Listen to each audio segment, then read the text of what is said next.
Y estamos aquí en Estados Unidos, en la Florida, en un lugar hermoso, lleno de naturaleza, en esta jornada también de frío, porque hay un poco de frío. Dicen que hay de los días más fríos en Miami y dicen que mañana va a ser mucho más frío. Pero tengo un caluroso y ferviente amigo, que es José Manuel Pallí, abogado. ¿Qué tal? ¿Cómo está? Muy bien, Carlos, gracias a Dios, muy bien. Y para mí no hay frío, yo estoy feliz con este tipo de temperatura. Está bien. Frío en Miami. Nada más. Bueno, José Manuel Pallí, como ustedes lo conocen, cubano, naturalizado en Argentina, también aquí en Estados Unidos. Es norteamericano, es argentino y es cubano. Y tiene hasta un poco de venezolano, ¿no? También. Bueno, también es un día hoy un tanto triste, ¿no? Para la historia de este país, en el sentido de que, de manera explicable, ¿no? Están ocurriendo cosas muy significativas y que ponen en desdicha, ¿no? La historia también política de este país. Y es que está comenzando precisamente el juicio político al señor Donald Trump, que por cierto no está por aquí, anda por Suiza. Ese sí está pasando frío. Está pasando frío sí está Trump. pasando. Bueno, pudiéramos contextualizar el tema también de Cuba. Quisiéramos hablar, estamos transmitiendo en vivo para Tesoro desde Radio Miami TV, también para Martianos Estados Unidos, en fin, toda una red internacional. Amigos de Francia y España se encargan de amplificarla y estamos en vivo en este hermoso lugar tan lleno de naturaleza. Entonces, sobre el tema de Cuba, Trump, Spitzman, ¿por dónde empezamos? Mira, yo empezaría por el hecho de que el mismo procedimiento este de impeachment o juicio político, dado el tema que lleva a esta situación, es algo que pienso que puede ser hasta beneficioso para dar a entender al resto del pueblo americano lo mal manejado que ha estado el tema Cuba durante más de medio siglo. Porque si te pones a pensar, Carlos, lo que quiso hacer Trump con Ucrania es lo que han querido hacer una cantidad de presidentes con Cuba. Y el objetivo de Trump al hacer lo que quiso hacer con Ucrania no es otro que el mismo objetivo de los políticos americanos, no solamente cubanoamericanos, americanos en general, varios presidentes, a la hora de aplicar sanciones absurdas, crueles, sin ningún tipo de objetivo claro, como las que se están aplicando con respecto a Cuba en estos últimos días y semanas, que es un tema progresivo que va a ir creciendo y que va a seguir aumentando. Lo que quiso hacer Trump con Ucrania es exactamente lo mismo que quiere hacer, digamos, el pobre Marco Rubio con el tema Cuba. Utilizar las relaciones internacionales de este país, de esta nación, para alcanzar un objetivo exclusivamente de política electoral interna. Está pasando en Ucrania, ha pasado en Cuba durante 50 años, pero a esta gente ni le importa la corrupción en Ucrania, ni le importa a Marco Rubio los derechos humanos, ni la libertad, ni la democracia en Cuba, ni en ningún otro punto del planeta. Lo que le interesa a toda esta gente es apoyarse en ese tipo de medidas y de actitudes y de pronunciamientos, subirse a esa tarima y gritar todo lo que gritan con el propósito de mantener su posición en el espectro político de los Estados Unidos. Eso siempre ha sido así con respecto a Cuba. Eso hay muchos cubanos que lo vemos claro desde hace muchos años y que estamos acá diciéndolo en los Estados Unidos, pero para el resto del pueblo, para los americanos, no tenía mucho sentido porque creían lo de, no, el problema que es el comunismo. No es el comunismo. No es la corrupción en Ucrania, es exclusivamente la necesidad política electoral de un pobre hombre como Trump o de otro pobre hombre como Marco Rubio o de muchos, como te digo, en 50 años, llevamos mucho tiempo en esto. Realmente, en ese sentido creo que es valioso el tema del juicio político al presidente Trump. Creo que es una cosa que debiéramos aprovechar. Usted lleva mucho tiempo en este país y ya también lleva un gran tiempo como norteamericano. ¿Había visto algo parecido? Sí, cómo no, yo no creo. Mira, uno de los tantos sinsontes que asesoran al presidente Trump que en este momento ocupa el cargo de director de la Oficina de Presupuesto del Gobierno Federal, pero también es el Chief of Staff, o sea, el secretario de gabinete. Este hombre, ¿cómo se llama? Afortunadamente yo me olvido fácil de los nombres de todos estos payasos, pero es el mismo sinsonte que acaba de decir que Puerto Rico no es parte de los Estados Unidos, que es otro país. Es disparate. Bueno, este hombre salió públicamente hace 2 meses a decir, sí, nosotros utilizamos la política exterior para obtener ese tipo de objetivos. Y eso lo hacemos siempre, y eso, get over it, dijo en inglés. Como dice, chúpense esa mandarina porque eso va a ser así. O sea, la confesión exime de la necesidad de aportar más pruebas. Y la defensa de Trump en este juicio político que empieza hoy, ni siquiera niega que eso es lo que quisieron hacer. O sea, lo dan como lo más natural del mundo. Eso lo hemos sufrido los cubanos, tanto de allá como de acá, que no queremos bombardear Cuba, generar el caos en Cuba durante 50 años, porque entendemos que cuando nos dicen, vienen acá y hacen un show, un acto, no, vamos a liberar Cuba, lo que quieren es que le demos plata y que votemos por ellos. Lo demás les importa un rábano. Es puro cuento y en eso estamos. Pero ahora, gracias a Ucrania, el resto del pueblo americano, por lo menos un porcentaje alto, dice, bueno, ¿cómo puede ser que usen esto para obtener ese tipo de objetivos, de tirarle tierra a los Biden? Eso lo han hecho toda su vida. Tú me preguntas si es nuevo, yo no creo que es nuevo. O sea, de acuerdo a la conveniencia política y la necesidad de cada político, juegan con eso. Acá nunca ha habido un gran estadista, un gran diplomático. Estoy hablando de la historia del país de 200 y pico de años, no estoy hablando de los mamarrachos que tenemos ahora. No, nunca.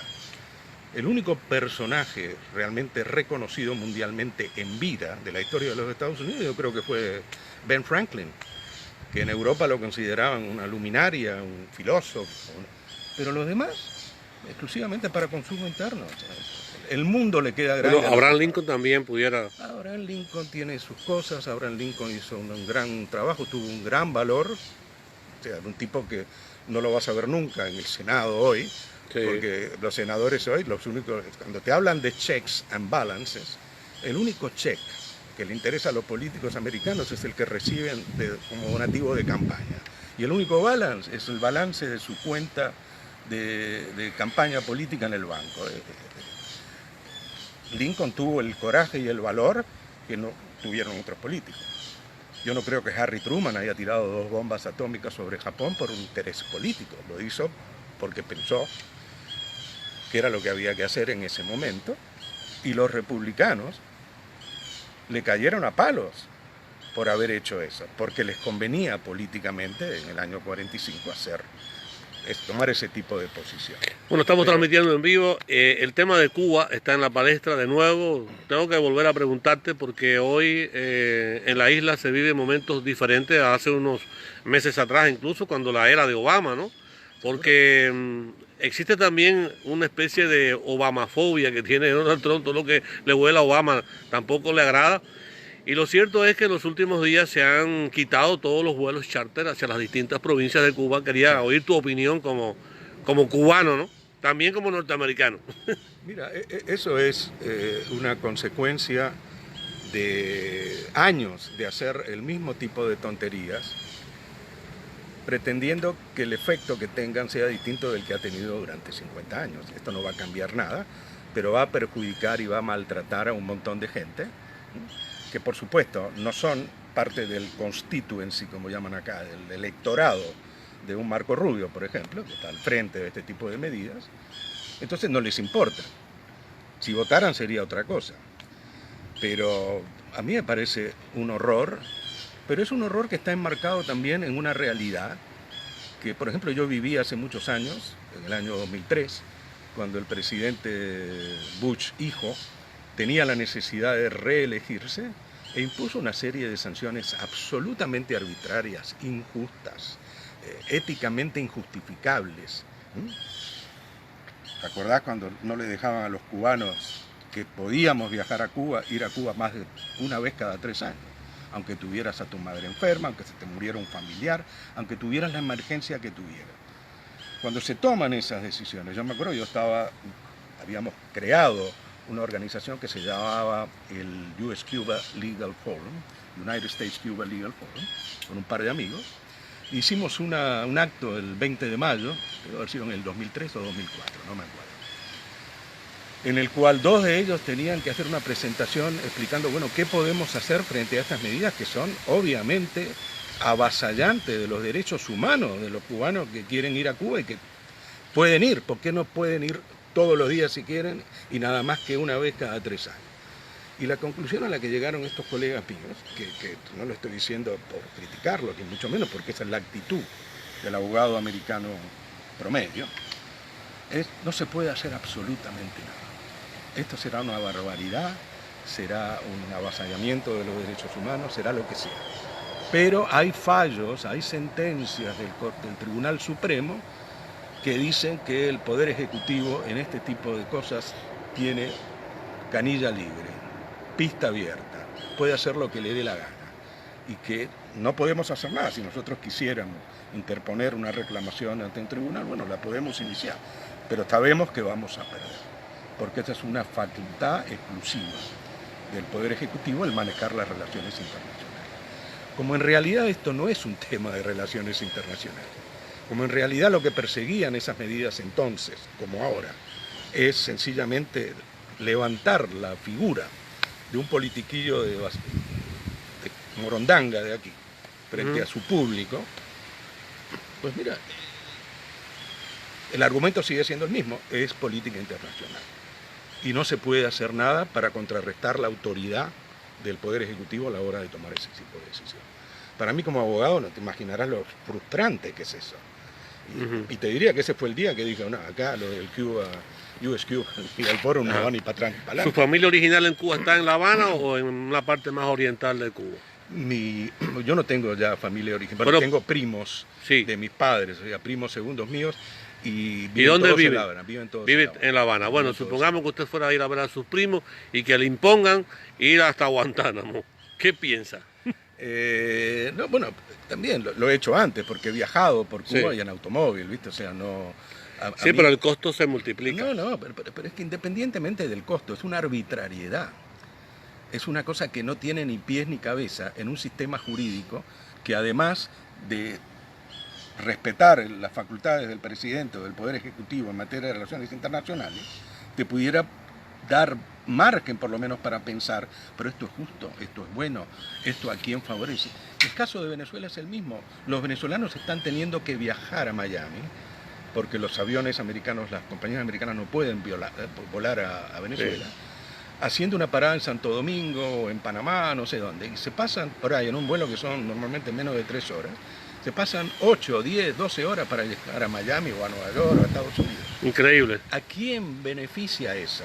¿Crees que Maduro o Raúl se enteran, tienen los efectos de eso, tienen algún impacto? Nada. Ah, no, pero le estamos quitando la plata que le van a dar. O sea, yo ya he perdido el ánimo a la hora de conversar sobre este tipo de temas porque me parece... Es un como absurdo el planteamiento que Cuba puede atentar contra la seguridad nacional de Estados Unidos. Por eso las Fuerzas Armadas de los Estados Unidos llevan años diciendo que Cuba no es un riesgo en ese aspecto. Años, no ahora, años. Pero claro, acá la verdad no existe. O sea, acá lo que hay es toda una construcción rara que, dependiendo de lo que tú leas en el internet, eso es lo que crees o lo que divulgas o lo que propagas. Hay una gran mentira. Hace algunos meses yo estuve en Cuba, no hace mucho, tal vez 2 meses, ¿no? Sí. Y recorrí algunas provincias y bien, en todas las capitales de provincia hay grandes mercados vendiendo los mismos productos que venden la mayoría de los países en el mundo, ¿no? Sí. Y por un bajo costo. Sin embargo, es que dicen que el pueblo de Cuba se está muriendo de hambre. Esto lo están diciendo desde que yo era niño, Carlos. Sí. Yo vivía en la Argentina y mis tías, que vivían en Miami, le llenaban la cabeza a mi madre de, lo de Cuba es una cosa trágica. Y ojo, yo entiendo desde el punto de vista sociopolítico. Toda mi familia se fue de Cuba por la revolución, o sea, y ninguno de ellos tuvo ninguna simpatía por eso. Pero de ahí a decir ciertas cosas que solamente yendo a Cuba, como tú acabas de decir, uno puede constatar que no son verdad. Por eso digo que es importante lo de Ucrania, porque hay un montón de cosas que de este país no se saben exclusivamente por ignorancia y por mediocridad y por falta de capacidad para pensar. El americano está entrenado para elegir. Inclusive cuando estudia en los colegios, todo lo que hace son exámenes de elección múltiple, ¿no? Verdadero o sea, multiple choice. O sea, la pregunta es esta, hay 5, a ver, ¡boom! Marque con una X. Pensar no es ni siquiera de los abogados, Carlos. El tipo el Dershowitz, es el mamarracho que es un tipo tan bueno promocionándose a sí mismo como el presidente que tenemos, la única defensa que tiene para lo que ha hecho el presidente, y lo ha dicho públicamente en los canales de televisión este fin de semana, es, no, porque hay un ex juez de la Suprema Corte, que ni siquiera era juez de la Suprema Corte en ese momento en que hace eso, que defendió a otro presidente, a Andrew Johnson, argumentando tal cosa y tal otra. O sea, el abogado acá lo único que tiene que hacer es buscar un precedente, una opinión, sobre todo si es una jurisprudencia de la Suprema Corte, como te decía en el caso de las relaciones exteriores. No tiene ni que pensar, es justo, es equitativo, es bueno, es malo, no, ahí está. Ya con eso me voy. Bueno, estamos transmitiendo en vivo en estos momentos con el abogado José Manuel Pallí y estamos con Radio Miami como planta matriz. El doctor Julio Ruiz lo saluda, está viéndolo en vivo en estos momentos. Julio, qué bueno verte. No te veo, pero me ves vos a mí. Ajá, y entonces finalmente le voy a hacer una pregunta. Usted es abogado y por supuesto ha estado abogado durante muchísimos años, no sé en cuántos casos, en 100. A mí a veces me da vergüenza decir que soy abogado acá, pero yo soy abogado en la Argentina de antes también, así que puedo sacar esa cara. Pero la pregunta va encaminada hoy. ¿Realmente se cumple lo legislado, lo que está planteado de los 3 poderes de Estados Unidos?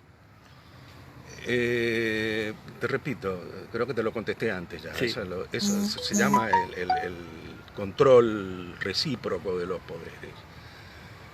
Es evidente que el Senado de los Estados Unidos, hoy por hoy, además lo dicen, o sea, no es que yo tenga mi opinión, no, lo dicen, no, nosotros ya sabemos lo que vamos a hacer con Trump, ya tenemos una decisión tomada.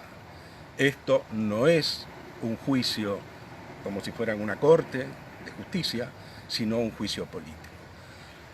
Lo que la gente no sabe es que ese mismo abogado que va a citar el papagayo de Dershowitz en el Senado, en el juicio político, ese mismo se llama Ben Curtis, que fue juez de la Suprema Corte y que la tuvo que dejar porque tomó una posición diferente a la de sus compañeros en un fallo.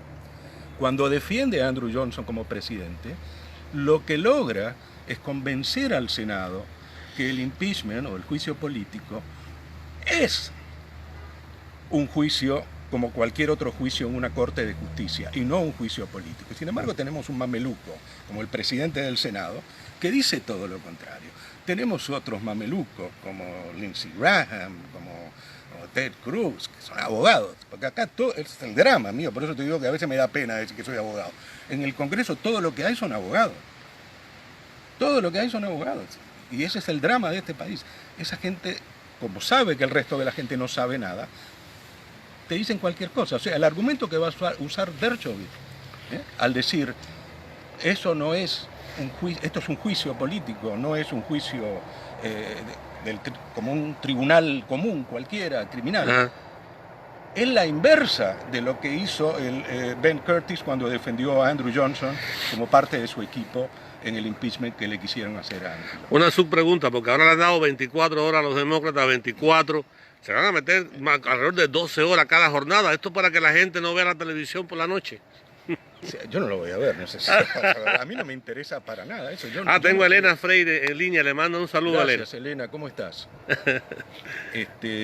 Mirá, yo no lo voy a ver, a mí realmente no me interesa porque sé, o sea, yo no tengo esa misma valoración que tienen muchos americanos sobre el tema de que el sistema político nuestro es el mejor del mundo, que los padres fundadores hicieron una obra maravillosa. O sea, acá hay un contenido mitológico en la percepción de sí mismos, de todo este país, del pueblo americano, mayoritariamente, por supuesto, hay muchas excepciones, que para mí no tiene sentido ninguno. O sea, esa pregunta, ¿tú crees que esta gente cree en los checks and balances?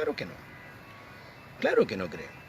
Lo único que creen, como el único check en el que creen es el que le manda el tipo que le da plata para hacer su campaña política.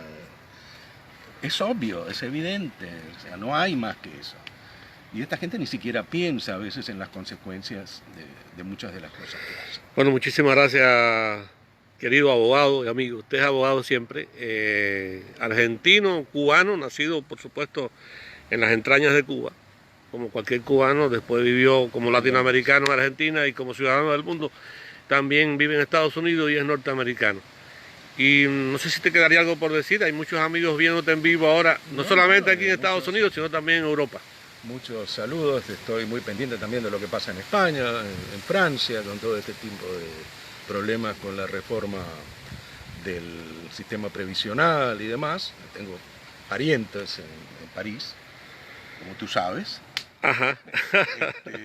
Y nada, no es que no tenga nada más que decir, es que cada vez me aburre más tener que decir lo mismo una y otra vez. Bueno, yo hace tiempo que estoy por hacer un té con Pallí, una sección contigo, una esquina, aunque sea una vez al mes, ¿no? Mira, conversando también con Elena, con el propio doctor. Exacto, ese es un trío, vamos a invitarlos los tres aquí, que vengan aquí a este lugar tan agradable. En la Argentina, cuando yo era chico, había un programa que se llamaba, un programa cómico, pero lo podemos hacer cómico también. Sí. Se llamaba Polémica en el Bar. O sea, podemos hacerlo Polémica en el Patio. Sí. Y está en mi casa a disposición. No, y en vivo y así interactuamos. ¿Seguro? Bueno, ha sido un placer. Espero verte por La Habana en la conferencia. Si me invitan, encantado. Está bien. Bueno, ya tú viste, Elena. Dice que se lo invitan, va. Y nos tomamos un café allá en el malecón. Pero por supuesto. Yo soy Carlos Diegues, reportando desde Estados Unidos en esta entrevista con el abogado José Manuel Pallí, naturalizado en Argentina, cubano y norteamericano, a propósito de las últimas noticias que se están desarrollando, sobre todo aquí en Estados Unidos, y de las relaciones Cuba-Estados Unidos, que me gustaría un día dedicarle un tiempo bueno a que tú pensaras y compartieras, incluso con la propia Elena, con el propio doctor, cómo sería Cuba y Estados Unidos llevándose como racionales. ¿Cómo sería? Vamos a dejar eso para una... No, o sea, yo creo que sí. Hemos experimentado un poco de eso en los últimos 5 años. Claro. O sea, el pueblo americano que hoy no puede viajar a Cuba, durante 5 años tuvo ese acceso. Y estoy seguro que hay muchos americanos que comprobaron lo importante que es ir a Cuba para opinar sobre Cuba. ¿Qué pasa? Que todavía estamos en manos de una cantidad de pobre gente de aquí que nunca ha pisado Cuba, gente joven, mucho más joven que yo, y que creen que saben lo que pasa en Cuba, y que creen que saben lo que es Cuba, y que creen que saben lo que quieren los cubanos, y no saben nada, Carlos. Pero esa gente, en cuanto se dé vuelta la tortilla, porque yo pienso que se va a dar. Hay que llevarlo de recorrido por las carreteras de Guantánamo, por los campos, hay que llevarlo a las cerca de 70 universidades que hay en Cuba, a que vayan a los hoteles, a las nuevas cosas que se han hecho. Y Cuba tiene que seguir cambiando también. Y Cuba también tiene que seguir cambiando. Tiene que seguir haciendo cosas que le quiten fuerza al tipo de argumento que se utiliza acá para justificar este tipo de cosas. Nosotros quisiéramos hasta votar también por los gobernadores desde aquí. ¿Por qué nosotros no podemos un día decir, vamos a votar los cubanos en cualquier parte por los gobernadores, que nos manden la lista, o los familiares mismos pueden ayudar? O sea, que nosotros, hay muchas cosas que podemos hacer. Sí, pero eso es una cosa que yo en particular no le quitaría. Yo sé que a ti no te gustaría. No es que no me gustaría, es que no me siento con derecho a hacerlo. O sea, no le quitaría ese derecho a nadie. O sea, si la ley en Cuba permite a que el extranjero, que el cubano que no vive en Cuba vote, yo no estoy en contra de eso. Lo que yo no votaría, si yo no vivo en Cuba, yo no tengo nada que hacer decidiendo por los cubanos que sí viven en Cuba quién tiene que ser su gobernante o qué tipo de leyes tienen que tener. O ese tipo de cosas. Bueno, esos temas también podemos hablarlo algún día en la esquina aquí con Pallí. Tú quieres. Un abrazo, yo soy Carlos Diegues. En la esquina no, en el patio. En el patio de Pallí. Esa. Está bien. Polémica. Un abrazo, éxito, muchas gracias.